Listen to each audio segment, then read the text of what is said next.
अस्सलाम वालेकुम। हाँ जी, कायम है।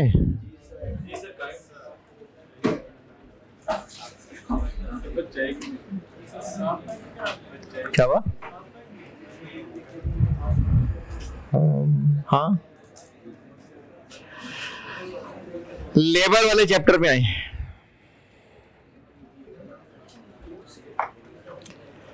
मेरी बुक में लेबर।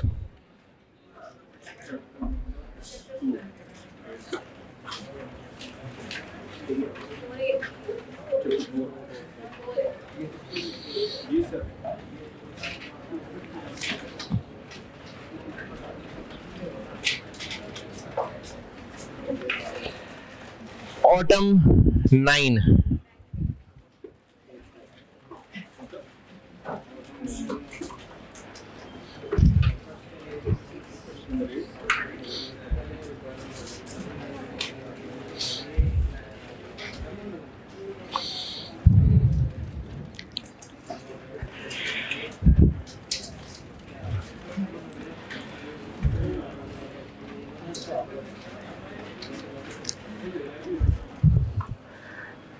मेरी बुक में लेबर वाला चैप्टर, उसमें क्वेश्चन है ऑटम 9।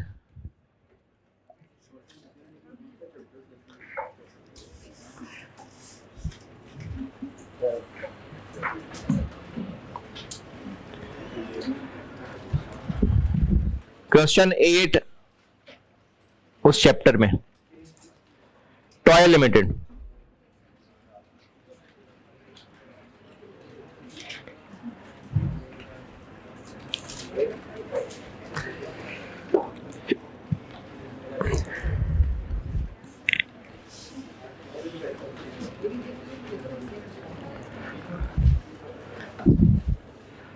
लेबर वाले चैप्टर में क्वेश्चन नंबर 8, टॉय लिमिटेड।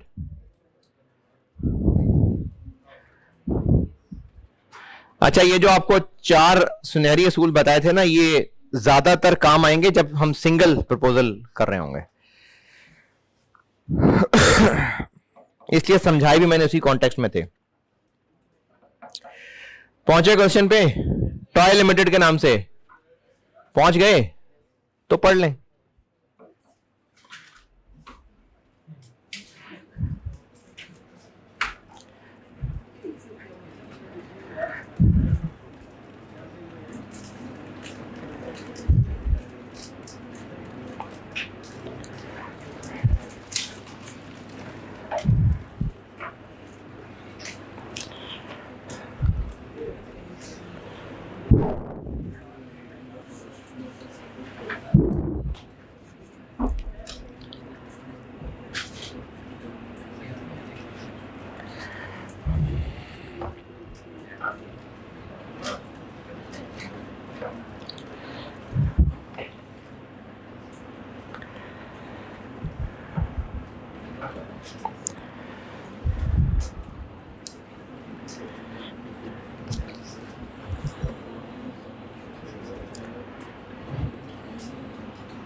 हाँ जी, सवाल पढ़ लें तो मैं करूं।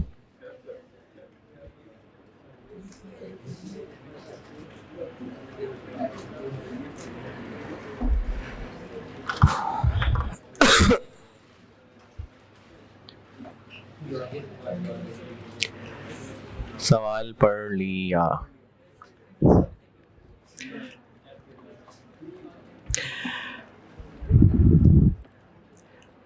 पर यूनिट कॉस्ट प्रोडक्ट की अभी इस वक्त जो प्रैक्टिस चल रही है उसके मुताबिक ये 600 रुपए है। मटीरियल, लेबर, वेरिएबल ओवरहेड्स, ये 600 पर यूनिट है। Annual production requirement is 1 lakh units, यानी साल में 1 लाख यूनिट्स प्रोडक्ट बनाने होते हैं। अच्छा, इस सेंटेंस को यहीं रोके। Point number 4, the quality of production will improve and the rate of rejection will be reduced from 4% to 3%. ये 4 और 3% क्या चीज है? और जो पॉइंट नंबर 1 में लिखा हुआ है कि रॉ मटेरियल की वेस्टेज 7% और 3%, ये दोनों में क्या फर्क है? जो पॉइंट नंबर 4 है ना, वो प्रोडक्ट बनने के बाद उसमें कुछ खराबियां रह गई, वो रिजेक्ट हो गया। हो सकता है कस्टमर, हो सकता है हमारा ही क्वालिटी कंट्रोल वाला। और जो ऊपर पॉइंट 1 में लिखा हुआ है वो प्रोसेस के दरमियान जो मटेरियल वेस्ट होता है वो है। अच्छा चले, मैं पूछ जो रहा था, ये जो पॉइंट नंबर 4 में लिखा हुआ है कि 4% अभी इस वक्त रिजेक्ट हो जाया करते हैं, ये बेहतर होकर रिजेक्शन 3% पे आ जाएगी।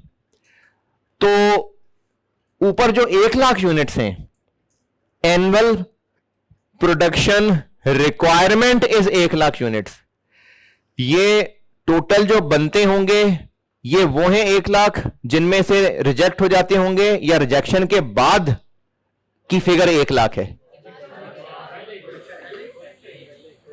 एनुअल प्रोडक्शन रिक्वायरमेंट इज इतनी, तो ये एक्सेप्टेड वाले 1 लाख है ना, या 1 लाख बनेंगे और 3% रिजेक्ट हो जाएंगे तो पीछे 97,000 रह जाएंगे। Annual production requirement is 1 lakh, तो ये 1 लाख यूनिट्स कौन से हैं जो एक्सेप्ट हो जाएंगे या बनेंगे ही 1 लाख और रिजेक्ट होके थोड़े से रह जाएंगे? एक्सेप्टेड ना, ठीक है। तो इस वक्त सवाल यह है कि 1 लाख यूनिट जो अभी भी हम लोग बनाया करते हैं उसमें जो खर्चा लगता है वो ऊपर 600 बताया हुआ है, लेकिन लेबर से रिलेटेड हमें किसी कंसल्टेंट ने यह गाइड किया है कि वर्कर्स का वेज रेट बढ़ा दें, बोनस भी दे दें, इससे ये फायदे होंगे। अच्छा है, अब ये बजाहिर लेबर का क्वेश्चन डाला भी मैंने, लेबर चैप्टर में हुआ है, लेकिन रिक्वायरमेंट क्या है? Determine whether it will be beneficial for the company to adopt the wage plan, इसका फैसला कैसे होगा? अभी इस वक्त कितना खर्चा होता है और इस प्रपोजल के बाद कितना होगा, तो फिर कैसे फैसला होगा? जो कम होगा। तो इसलिए मैं इसको डिसीजन मेकिंग में आके करा रहा हूं। है ये वेजेस लेबर वाला सवाल क्योंकि इसमें वो बोनस निकालना है, और लेकिन डिसीजन मेकिंग का कॉन्टेक्स्ट है क्योंकि हमें यह देखना है कि जो अभी चल रहा है वैसे चलता रहे या जो चेंजेस सजेस्टेड हैं उस पर चले जाएं। तो कैसे सवाल प्रेजेंट करें, क्या करें? दोनों सिचुएशंस पे सारे खर्चे निकाल लें। अच्छा, सारे खर्चे सिर्फ लेबर कॉस्ट निकाल लें? नहीं, मटेरियल, लेबर सब।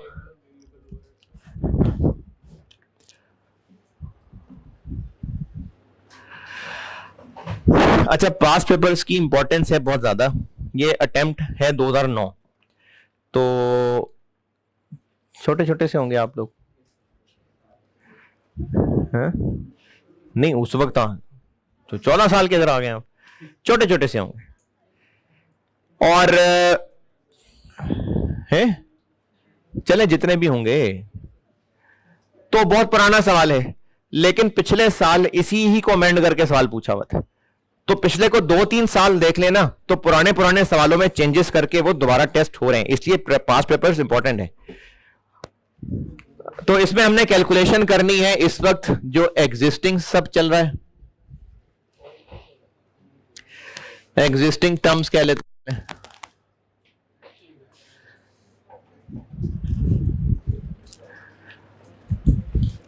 अच्छा, जो आपको सब खर्चे बताए हुए हैं जैसे ऊपर टेबल में बताए हुए पर यूनिट, तो ये खर्चा जितने यूनिट्स बनते हैं उनसे मल्टीप्लाई होगा या जो रिजेक्ट होके बाकी बच जाते हैं उनसे? हमारा खर्चा किन पे इनकर होगा, जितने बनते हैं या जो बस एक्सेप्ट होते हैं? जितने बनते हैं, क्योंकि रिजेक्ट हो रहा है तो वो भी तो बनने के बाद ही रिजेक्ट हो रहा है ना। तो इसलिए हमें 1 लाख नहीं, हमें ये जानना पड़ेगा कि प्रोडक्शन कितनी हो रही है। तो चूंकि 1 लाख एक्सेप्टेड यूनिट्स होते हैं और अभी इस वक्त रिजेक्शन का रेट क्या चल रहा है, तो ये जो बना करते हैं ये उसका 96%। तो कितने बनते हैं? रुपीस नहीं, सॉरी, 10416। अभी इस वक्त ये है प्रोडक्शन। इतनी प्रोडक्शन करने के लिए खर्चा क्या क्या होता है?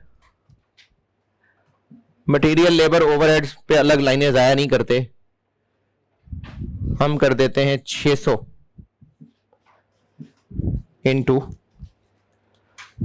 104,167 इंटू 600 रुपए।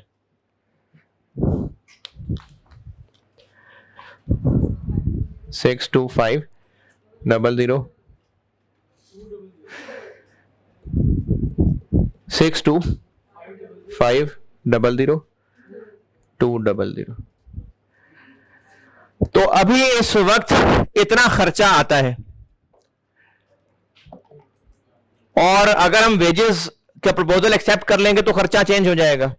लेकिन इन खर्चों के चेंज होने के अलावा एक और चीज है, वो भी चेंज होगी। लास्ट पॉइंट, जो रिजेक्ट होंगे वो कबाड़िए को बेचने भी तो है ना, तो वो हमें पैसे दे जाते हैं, तो इससे हमें जो रिकवरी हो जाएगी, स्क्रैप कह लें,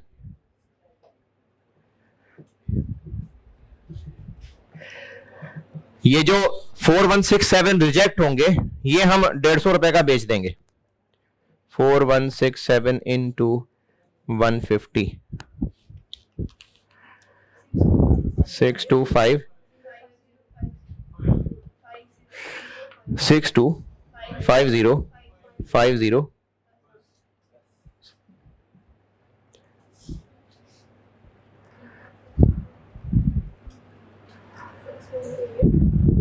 6187515 तो अभी इस वक्त जो हालात चल रहे हैं इतनी कॉस्ट आती है।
और अगर हम रिवाइज्ड टर्म्स पे चले जाएं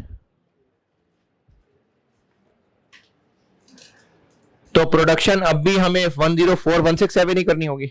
नहीं, अब प्रोडक्शन हो जाएगी चेंज, तो खर्चे भी फिर उसके हिसाब से ही होंगे। अब प्रोडक्शन होगी 1 लाख यूनिट, तो अब भी चाहिए, लेकिन अब ये इतने हैं।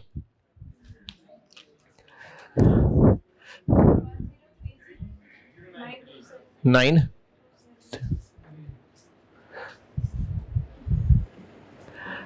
अब इतने यूनिट्स बना करेंगे।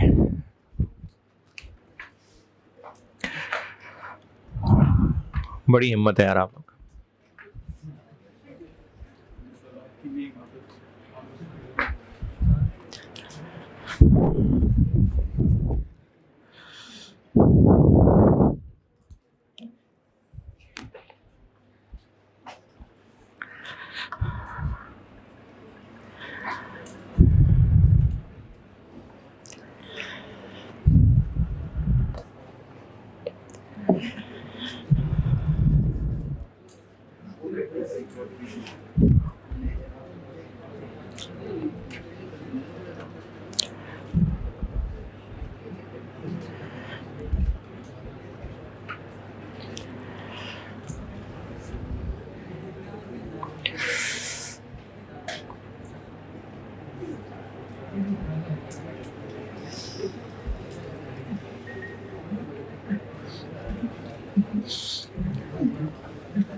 अच्छा, अब भी ये 600 रुपए रहेगा? नहीं, अब चेंज हो जाएगा। और चेंज भी ऐसे हो जाएंगे कि मटेरियल, लेबर सब चेंज हो जाएंगे। तो अब हमें तोड़ के चलना पड़ेगा। मटेरियल कॉस्ट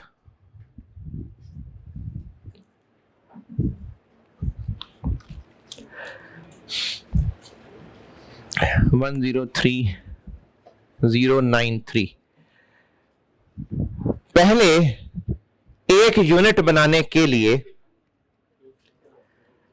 40 रुपए किलो वाले 5 किलो लगते थे। तो अब क्या होगा? अब वो प्रोसेस लॉस चेंज हो जाएगा, वही रिवाइज्ड इनपुट वाला। यानी पहले जो 5 किलो लगा करते थे,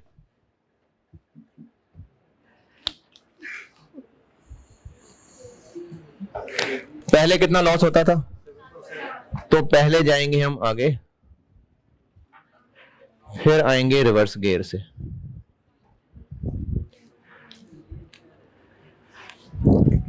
देखें, पहले ना 5 किलो लगता था और लेबर इतने एहतियात से काम नहीं करते थे, तो 7% लॉस होता था, 5 केजी इन करना पड़ता था। लेकिन अब लॉस इंप्रूव होके 3% रह जाएगा। तो रिवाइज इनपुट कितना?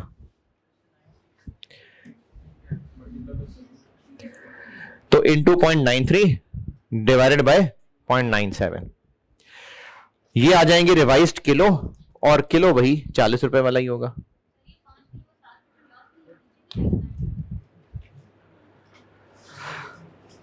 ये 5 किलो इनपुट है, तो पहले 7% जाया हुआ करता था।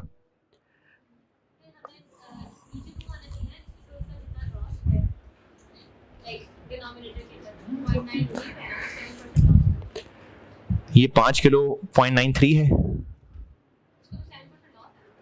5 किलो 0.93 है। 5 किलो इनपुट है, या जो बचा हुआ रह जाएगा उसका वजन है, इनपुट है। तो जो हम 5 किलो प्रोसेस में डालते थे और उससे जो प्रोडक्ट बनता था वो कितने किलो का था?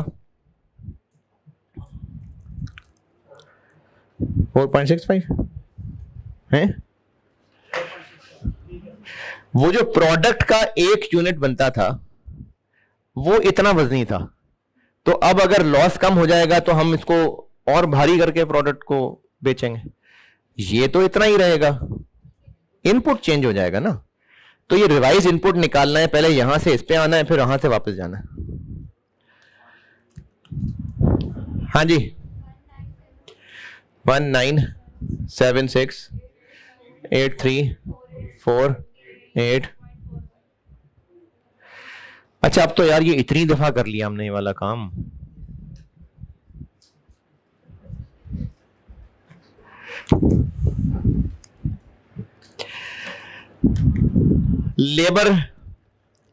लेबर का हम वेज रेट बढ़ा देंगे और उससे उनकी एफिशिएंसी बेहतर हो जाएगी।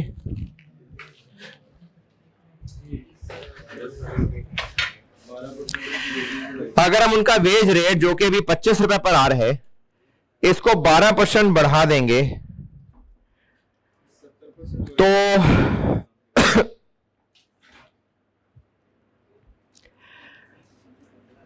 70% लोग हैं जो अच्छा काम करेंगे और बाकी 30% वैसे के वैसे ही रहेंगे। उनको वेज बढ़ाना लगेगा, ये तो उनका हक था, तो वो वैसे ही काम करेंगे। लेकिन जो बाकी लोग हैं वो वेजेस बढ़ने पे खुश भी होंगे, और दूसरा उनको जो बोनस ऑफर हो रहा है, जो प्रीमियम लिखा हुआ है बोनस है। देखिए नाम बोनस नहीं है लेकिन काम तो वही है कि अगर इतने से कम टाइम लगाया, टाइम बचाया, तो उनको पैसे मिलेंगे, तो बोनस है ये। तो इस बोनस की वजह से 70% लोग हैं जो मोटिवेटेड होंगे, बाकी 30% वैसे ही रहेंगे जैसे पहले थे। तो लेबर कॉस्ट के लिए ये थोड़ी सी तफसीली कैलकुलेशन हो जाती है, तो हम इधर आ जाते हैं। आवर्स कितने लगेंगे?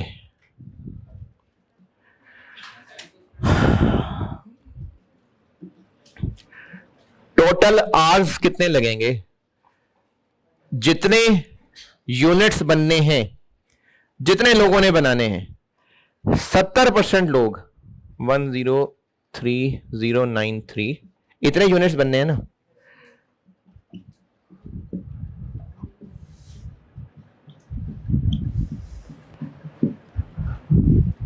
ये क्या किया मैंने? 70% वर्कर्स, 30% वर्कर्स। 70% वर्कर्स जो यूनिट्स बनाएंगे, 30% वर्कर्स जो यूनिट बनाएंगे। ये लोग नहीं, ये लोग अभी भी उतना ही टाइम लेंगे जितना पहले लगता है। कितना लगता है? 10। जबकि ये लोग कितना टाइम लेंगे? 8। 8 कहां से आया?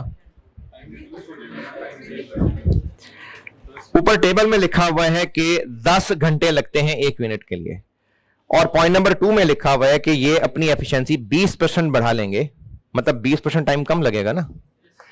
तो 10 की जगह 8, तो कितने टोटल घंटे लगेंगे? अलग अलग बता दें चले।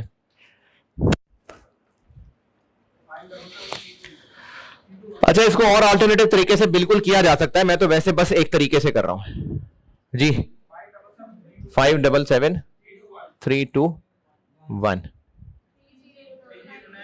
9279 बस।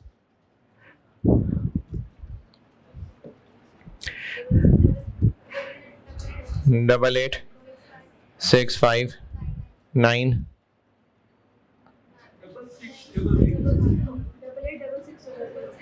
6600। इतने टोटल आवर्स लग जाएंगे। अच्छा, अब जब आवर्स इतने लगेंगे तो इन पे बेसिक वेजेस तो इनको देनी ही देनी है।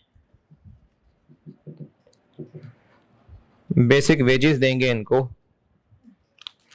इतने घंटे, और 25 रुपए को 1.12 महंगा करके, ये वेज रेट, ये आवर्स 24824800। और इसके अलावा इनको बोनस भी देंगे। कितना बोनस? 18 रुपए पर आवर सेव्ड, तो 2 घंटे बचेंगे ना, इस पे 2 घंटे बच रहे हैं, तो 103093 70% इंटू 2 घंटे बचा रहे हैं ना ये, इंटू 18 रुपए।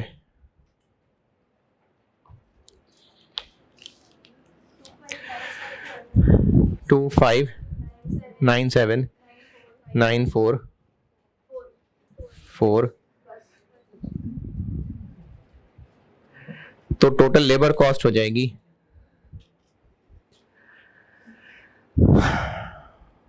27422744।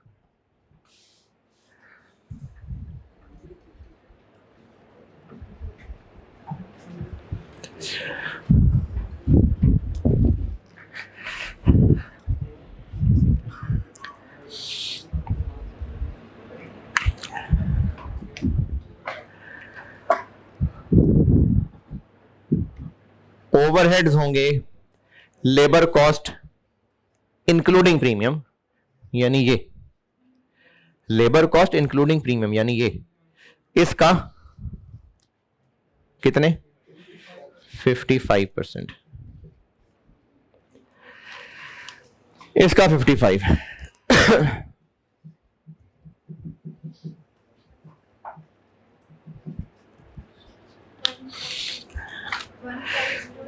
जीरो 82550।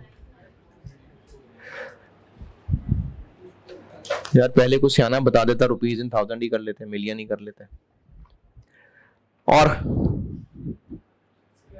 स्क्रैप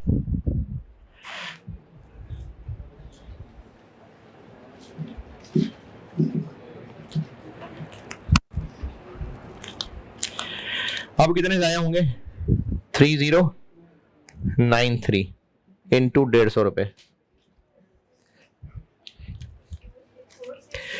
46395।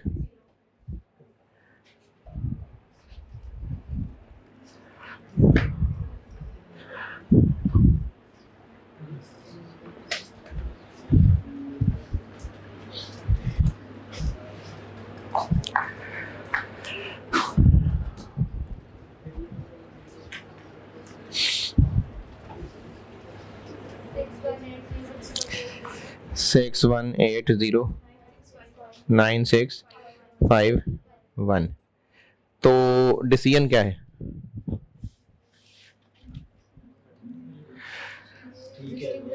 तो जो वेज की रिवीजन है वो बेनिफिशियल है। तो जो सवाल की रिक्वायरमेंट थी हम जवाब भी वही दे देंगे कि वेज की जो रिवीजन है वो बेनिफिशियल है।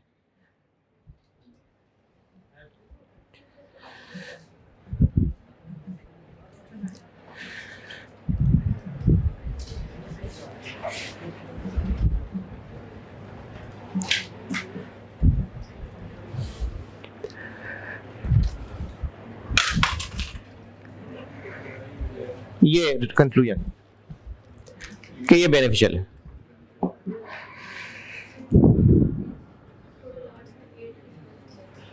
दस घंटे लगते थे, 20% बच जाएगा टाइम। 10 घंटे का 20% क्या होता है?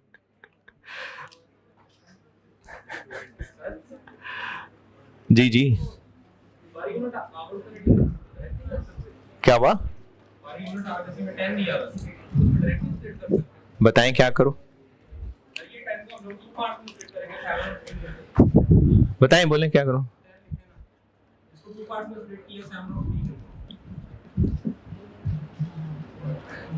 जी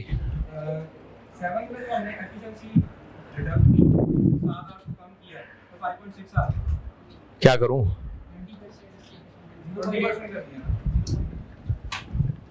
आप बताएं। आ गया 3 क्या है? ओ हौसला हौसला 3 क्या है? ये वाला। अच्छा अब क्या किया? इसको मल्टीप्लाई कर दें 103। ये तो सही है ना? हम मतलब आपने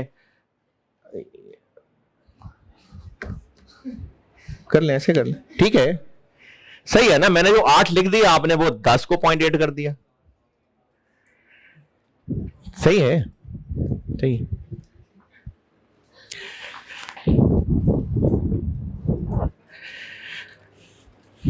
अब पढ़ लें। नहीं 2 सवाल अभी आप कर सकते हैं। और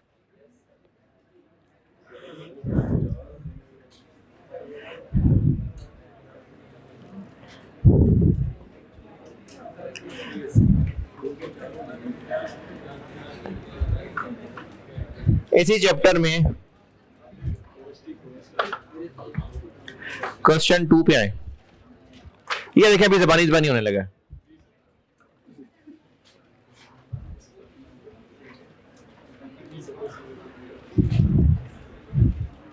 इसमें बताएं क्या पूछना है।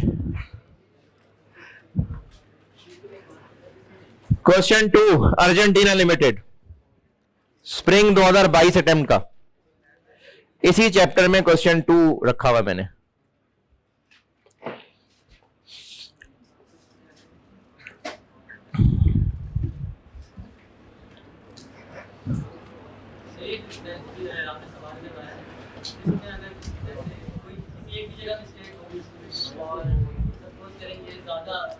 यार सुबह इतनी तो तफसीली बात हुई है कि उधर से उधर उधर वो गलती वो गलती वो गलती।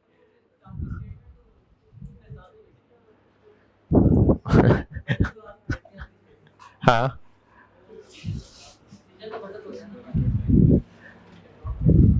आप ये पूछ रहे हैं कि कोई कैलकुलेशन गलत हो गई और ये डिसीजन चेंज हो गया। हाँ तो ये सवाल कितने नंबर का था? 14 नंबर का। तो इस डिसीजन में ना उसको बेहतर कहने के 14 नंबर नहीं है। ये जो लाइन लिखनी है शायद इसका आधा नंबर होगा और वो आधा भी उसकी बेस पे मिलेगा कि जो नजर आ रहा है वो आपने ठीक कहा है कि नहीं कहा। अगर आपसे यहां कैलकुलेशन गलत हो गई, ये वाला इससे ज्यादा आ गया और ये बेहतर है, अब आप उसकी बेस पे कह रहे हैं कि ये बेहतर है, तो ये आधा मिलेगा। तो इसलिए जो जहां गलती हो रही है उसके बाद अकॉर्डिंगली फिर बार बार नंबर नहीं कटते हैं। चलें भाई अर्जेंटीना चलते हैं।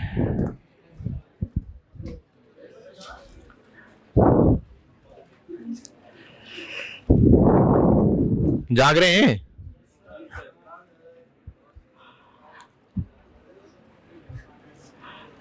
यार अभी देखो 20 मिनट तो हुए क्लास शुरू किए, आधा घंटा 35 मिनट। हाँ हो जाएगा, ये हो जाएगा, ये ऐसे ऐसे हो जाएगा ऐसे, लेकिन पढ़ने के बाद ये होगा। पहले पढ़ें। लेबर वाले चैप्टर में ही question number 2 Argentina limited spring 2022 attempt का सवाल है, पढ़ लीजिए।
नहीं, दो डिफरेंट ग्रेड हैं। लेबर का ग्रेड और है, डिसीजन मेकिंग का और है। देखें ये सवाल लेबर का है या डिसीजन मेकिंग का है, क्या बात दावे से की जा सकती है? लेबर भी कहा जा सकता है, उसको लेबर की कैलकुलेशन करा रहा है वो, लेकिन ये आप कैसे साबित करेंगे कि डिसीजन मेकिंग का सवाल है? अच्छा पॉइंट क्या है आपका, मतलब कहना क्या चाह रहे हैं उससे?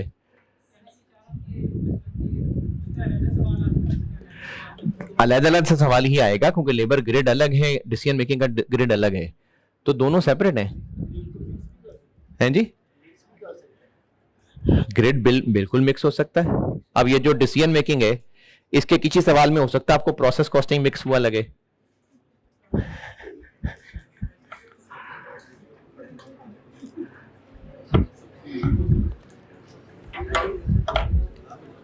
सवाल पढ़ना था।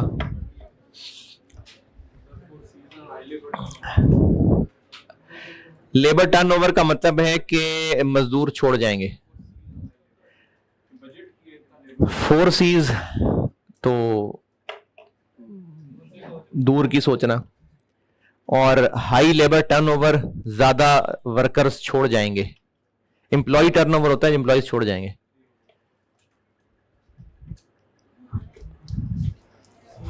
पढ़ लें तो बात करूं। अच्छा, इसमें इसके ही फौरन बाद ये सवाल इसलिए पढ़ा है कि देख के लग रहा है कि ऐसा ही है ना, तो हाँ ऐसा ही है, लेकिन थोड़ा सा टेक्निकल डिफरेंस है। पढ़ा है या बिल्कुल मौत वाक़ई होने लगी है? पढ़ा है ना, ठीक है ना। अभी एक सवाल और कर सकते हैं ना? अच्छा, ये तो कर सकते हैं ना। इस सवाल में जबानी बता रहा हूं, इस सवाल के अंदर जो डेटा दिया हुआ है उससे लग ये रहा है कि शायद ये ऐसा ही सवाल है, लेकिन इस सवाल में हमने एग्जिस्टिंग को रिवाइज जो सजेशन है उससे कंपेयर करना था, लेकिन इस सवाल में एग्जिस्टिंग तो अब पॉसिबल ही नहीं रहा। ये बात समझें दोबारा। पिछले सवाल में एक थी एग्जिस्टिंग सिचुएशन और एक था उस कंसल्टेंट का मशवरा कि ऐसे कर लें, तो अगर उस कंसल्टेंट की बात ना माने तो एग्जिस्टिंग पे चलते रहे। इस सवाल में फर्क यह है कि जो एग्जिस्टिंग डाटा दिया हुआ है वो वैसे ही अब नहीं हो सकता, जो बजटेड डाटा है वो हो ही नहीं सकता, क्योंकि ये तब के हालात थे जो अभी इस वक्त काम चल रहा था। लेकिन मार्केट में अब हालात बदल गए, लेबर की हो गई है शॉर्टेज और हमें यह नजर आ रहा है कि हमारे वर्कर्स बहुत सारे छोड़ जाएंगे। तो जब बहुत सारे वर्कर्स छोड़ जाएंगे तो जो अभी खर्चे आ रहे थे वो अब रहे ही नहीं पॉसिबल, तो इसलिए existing is not an option. यहां पर हमने एग्जिस्टिंग को रिवाइज से कंपेयर किया था, अब एग्जिस्टिंग को रिवाइज से कंपेयर नहीं करना।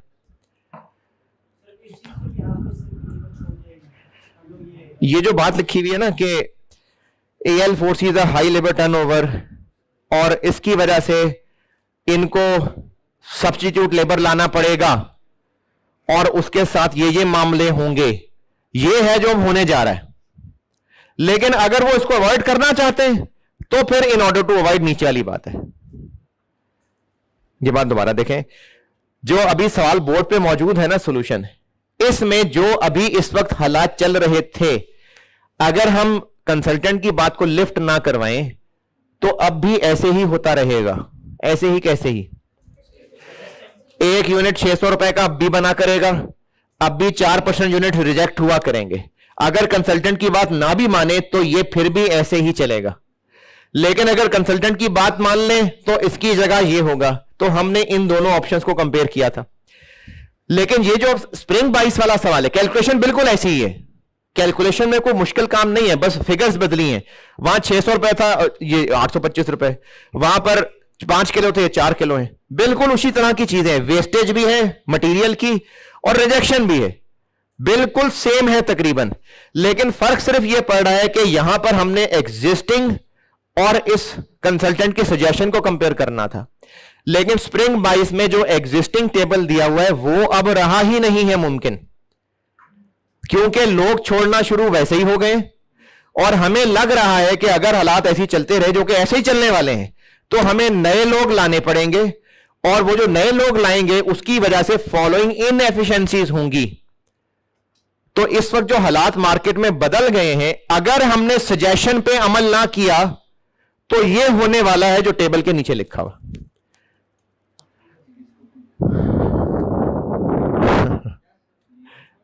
कुछ समझ आ रही नहीं? सजेस्टेड क्या है?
1,20,000 यूनिट्स की एनुअल प्रोडक्शन है, जिंक प्रोडक्ट है, एग्जिस्टिंग खर्चे ये हैं प्रेजेंटली, यानी आप इसको एग्जिस्टिंग की बजाय समझें पास्ट है। Presently there is a shortage of skill labour, और उसकी वजह से मैनेजमेंट को नजर आ रहा है कि हाई लेबर टर्नओवर, यानी बहुत सारे वर्कर्स छोड़ जाएंगे,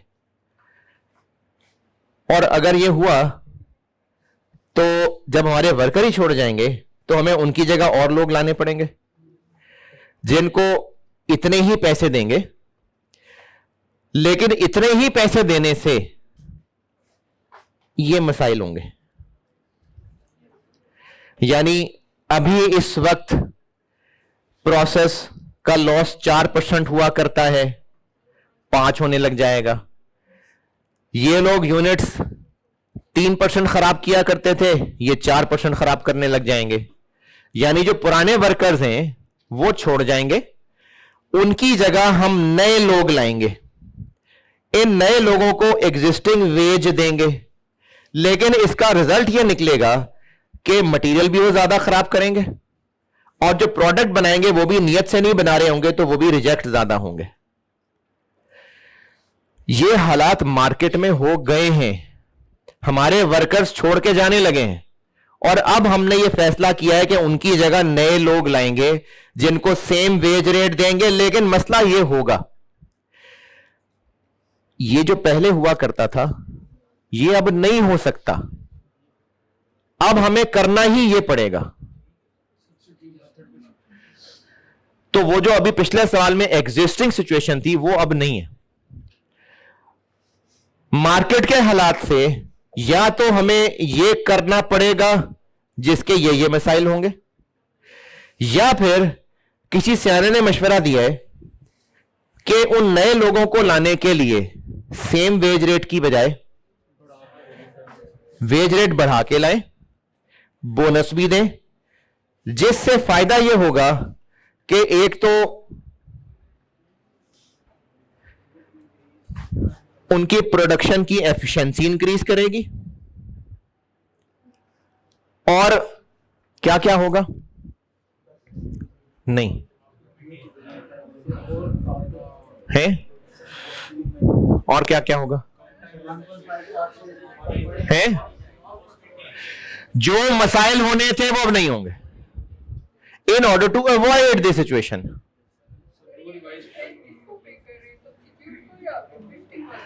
देखिए एग्जिस्टिंग वालों ने तो छोड़ जाना है। In case of high labour turnover हमें सब्स्टिट्यूट लेबर लाना पड़ेगा at the existing wage rate, और चूंकि नए लोग लाएंगे और तनख्वाह नहीं बढ़ा रहे होंगे तो उससे यह मसला होगा। यह है जो अभी हालात होने जा रहे हैं, एक सिचुएशन यह है। लेकिन अगर हम इन हालात को खराबी से बचाना चाहते हैं तो हमें वेज बढ़ानी पड़ेगी। अब वो वेज जो बढ़ानी पड़ेगी, चाहे वो अकरम है असलम है, उससे क्या फर्क पड़ता है? अकरम छोड़ के चला गया, उसकी जगह असलम आ जाएगा, तो अब वो अकरम था या असलम था या बशीर था या कामरान था, हमने देखना है कि हमारे पास से वेजेस बढ़ जाएंगी। आप ये कह रही हैं कि वो एग्जिस्टिंग लोग हैं या नए लोग हैं, जो भी हैं हमने देखना है कि हमें वेज बढ़ानी पड़ जाएगी ना। तो अगर हमने एग्जिस्टिंग वेज रखी तो ये मसला होगा, और अगर वेज बढ़ा दी तो ये मसला नहीं होगा। तो अब हमने जो कंपैरिजन करना है वो एक एग्जिस्टिंग वेज के साथ होगा और एक रिवाइज्ड वेज के साथ होगा।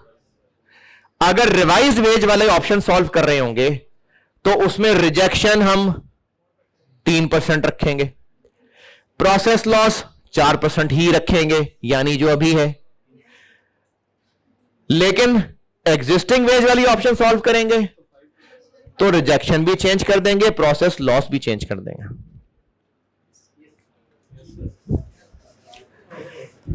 ठीक है।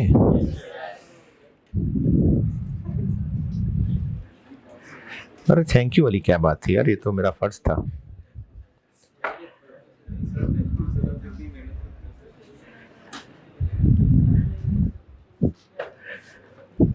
सब्स्टिट्यूट वेज लेबर यानी एग्जिस्टिंग वेज, तो इसमें वो रिजेक्शन 4 कर दी वरना 3 होनी थी। प्रोसेस लॉस चेंज कर दिया वरना चेंज नहीं होना था। तो एक हमने एग्जिस्टिंग वेज को ऑप्शन रखना है और एक रिवाइज्ड वेज को ऑप्शन रखना है।